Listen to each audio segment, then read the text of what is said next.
I want us to say thank you to both Rebecca and to Sunday, our founder, our esteemed founder and executive director. Absolutely, give her the props up. Green Thumbs Growing Kids is such an excellent program. And I know that, Dee Williams here, who's our duly elected school board trustee, who will always be my trustee, we both appreciate how much happens with this organization.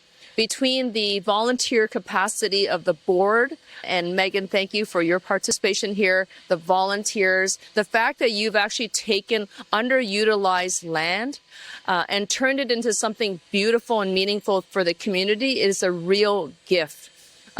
And this doesn't happen with just money. The money is just one piece of it. And of course, lots of things can happen with money. But if you don't have the people and the passion driving these projects, I assure you that this will be a lesser project. So on behalf of the Ontario Trillium Foundation, and obviously that is a granting office of the province of Ontario, I'm really proud to be here to represent the Ontario Trillium Foundation and to say thank you for your work. $100,000 was granted through the Resilient Communities Fund. Green Thumbs Growing Kids has been a successful applicant, a very successful applicant of a number of Trillium grants going back to their days of 1999. And I can tell you that this process for receiving the funding is very competitive, highly competitive across Ontario. 732 projects get funded only in Ontario. And the fact that Green Thumbs Growing Kids is a repeat successful applicant is a huge testament to, number one, the fact that the Ontario Trillium Foundation sees the value of your work, but also the partnership that you have built with them. So I couldn't be prouder to be here with all of you and to see the impact that you have made in our community.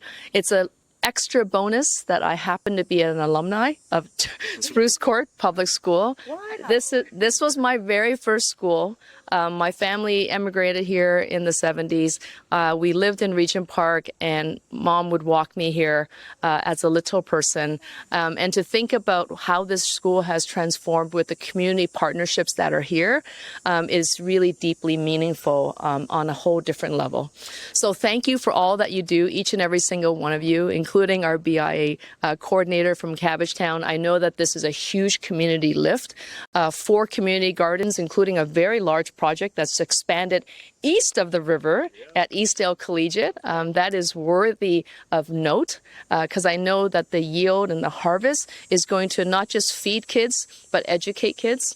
And I have a little 6-year-old boy right now who doesn't even like to walk on grass.